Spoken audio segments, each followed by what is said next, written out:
One of the things that you said is what next or who next? And I want to take that thread forward because there's been some chatter on social media. Some politicians have been talking about, oh, India could become next. Some others have been saying that India is too big, the populations are too diverse, and therefore something like this will not happen in India. Why do you fear that India may not be immune to something like this?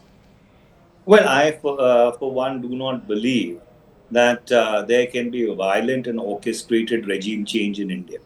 For the simple reason that our democracy, now going back to 1947, is very broad based and has very, very deep roots. Having said that, India has also faced its own series of protests and agitations, which have been quite violent, to put it very mildly, and which have also led to the redrawing of India's internal map.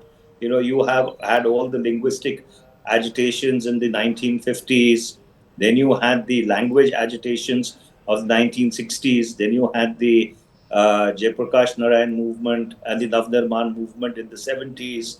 Then, of course, you had the movement against the Mandal Commission recommendations in the 90s, all fairly violent and widespread movements. In fact, after economic liberalization, things seem to have quietened down. But for India to think that it is an oasis of tranquility, which is immune Okay. from any disturbances, would again be very naive, because across South Asia, the same conditions of crony capitalism, income inequality, unemployment, a gap between aspirations of the young people and what is achievable, the demographic bulge that South Asia as a whole has. India has a median age of 28.1 years. So we are squarely in the Gen Z bracket, so as to say.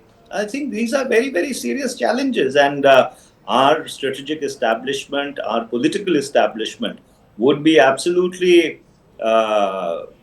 absolutely obtuse, for the lack of a better word, if it takes its eye off the ball.